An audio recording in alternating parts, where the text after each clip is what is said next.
Welcome दोस्तों। आज के वीडियो के अंदर बताने वाला हूं कि मेरे पास में काफ़ी सवाल ऐसे आते रहते हैं कि सर कोर्ट ने हमारे ऊपर गलत तरीके से मेंटेनेंस लगाया है, हमारी कोई बात नहीं सुनी है।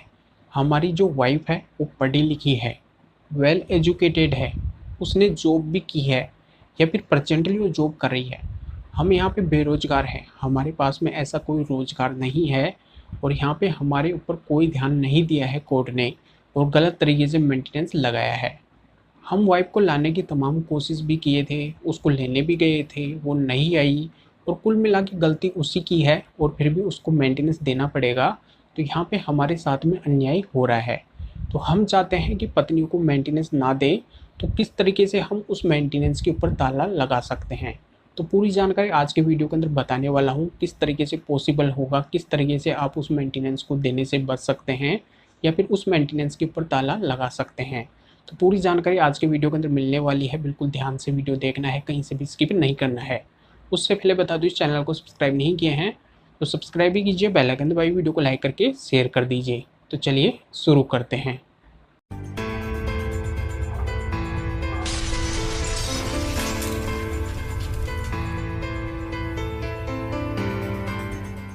तो दोस्तों यहाँ पे मैं क्लियर कर देता हूँ कि अगर मेंटेनेंस के ऊपर ताला लगवाना है या फिर ताला लगाना है तो आप खुद को ही एक्टिव होना पड़ेगा, क्योंकि आपको बखूबी पता है कि आपके साथ में गलत क्या हुआ है। अगर आपके साथ में गलत हुआ है तो यहाँ पे आपकी सोच भी ये होती है कि वाइफ को मेंटेनेंस ना दे, क्योंकि अगर आपके साथ में गलत हुआ है तो आपका मन नहीं करेगा वाइफ को मेंटेनेंस देने का और आप ये चाहते हैं कि वाइफ को मेंटेनेंस ना दे। तो यहाँ पे आपको खुद को एक्शन लेना पड़ेगा। देखो, दो तरीके का मेंटेनेंस होता है बेसिकली, एक तो होता है इंट्री मेंटेनेंस, दूसरा होता है फाइनल मेंटेनेंस। इंट्री मेंटेनेंस तो लगता है डेट ऑफ एप्लीकेशन से और फाइनल मेंटेनेंस लगता है केस के अंत में। इंट्री मेंटेनेंस को लेके भी काफ़ी सवाल मेरे पास में आते रहते हैं कि सर जैसा आपने गलत तरीके से मेंटेनेंस लगाया है, यहाँ पे हमारी कोई गलती ही नहीं है, फिर भी हमारे ऊपर देखो मेंटेनेंस लग गया है। वाइफ यहाँ पे पढ़ी लिखी है या फिर उसने जॉब की है या फिर वो जॉब करती है, इस कंडीशन में भी हमारे ऊपर मेंटेनेंस लगा है। तो यहाँ पे हम चाहते हैं कि इस मेंटेनेंस को बंद करवा दें, इस मेंटेनेंस के ऊपर ताला लगवा दें। किस तरीके से लगवा सकते हैं तो ये भी मैं बताने वाला हूँ। दूसरा, फाइनल मेंटेनेंस को लेके भी मेरे पास में सवाल आते रहते हैं कि सर जो एरियर है वो काफ़ी अधिक हो चुका है, लाखों रुपए जुट चुके हैं, तो वो एरियर भी हमें देना पड़ेगा और यहाँ पे फाइनल मेंटेनेंस भी हमारे ऊपर लग चुका है। यहाँ पे हमारी कोई गलती नहीं है, वाइफ पढ़ी लिखी है, उसने जॉब करी है या फिर जॉब करती है या फिर उसने हमारे साथ में बहुत गलत किया है, फिर भी हमारे ऊपर मेंटेनेंस लगा है। तो हम चाहते हैं कि इस मेंटेनेंस के ऊपर ताला लगवा दें, इस मेंटेनेंस को रुकवा दें, इस मेंटेनेंस को बंद करवा दें। तो किस तरीके से पॉसिबल है तो ये भी आज की वीडियो के अंदर बताने वाला हूँ।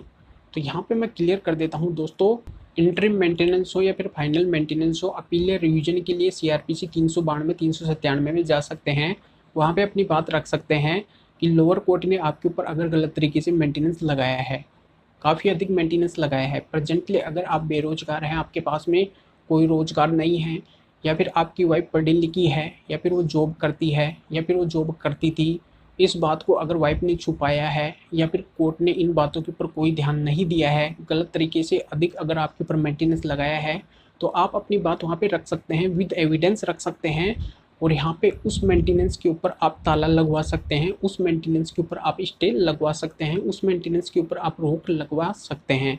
तो अपील और रिवीजन के साथ में आपको स्टे एप्लीकेशन ज़रूर लगवाना है। यानी कि स्टे एप्लीकेशन अगर आप लगाओगे तो यहाँ पे जो लोअर कोर्ट ने आपके ऊपर मेंटेनेंस लगाया है उसके ऊपर रोक लगा दी जाएगी।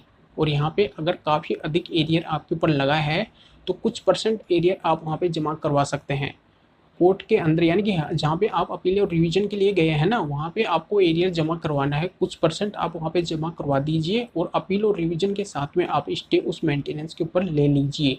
अगर आप ऐसा कर लेते हैं तो आपको जो अधिक मेंटेनेंस वो नहीं देना पड़ेगा, यहाँ पे कुछ समय के लिए वो स्टे आ जाएगी और यहाँ पे जो आप अपनी बात है वो वहाँ पे रख सकते हैं, अपील और रिवीजन के अंदर रख सकते हैं कि यहाँ पे जो आपके ऊपर जो मेंटेनेंस लगा है वो गलत तरीके से लगा है।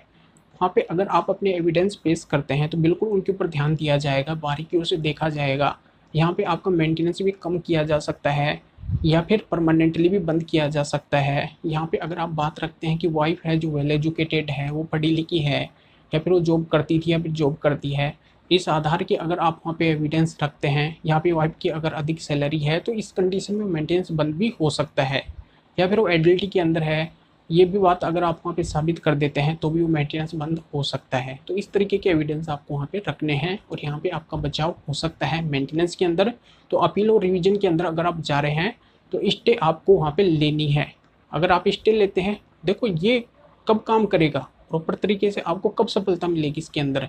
अगर आपके साथ में रियल में गलत हुआ है, गलत तरीके से अगर आपके ऊपर मेंटेनेंस लगा है, तभी आप अपील और रिवीजन के अंदर जाके और इस तरीके से आप उसके ऊपर स्टिल ले सकते हैं। विद एविडेंस आप स्टिल ले सकते हैं, जिससे आपको लोअर कोर्ट के अंदर वो मेंटेनेंस नहीं देना पड़ेगा। और यहाँ पे जो नया डिसीजन आएगा अपील और रिवीजन के अंतर्गत, उसके अंतर्गत ही आपको मेंटेनेंस देना पड़ेगा या फिर आपका मेंटेनेंस बंद भी हो सकता है। तो इस बात का आपको ध्यान में रखना है। तो ये बात आपके समझ में आ गई होगी कि अगर आप मेंटेनेंस को लेके अपील या रिवीजन के अंदर जा रहे हैं तो एविडेंस होना बहुत ही ज़रूरी है।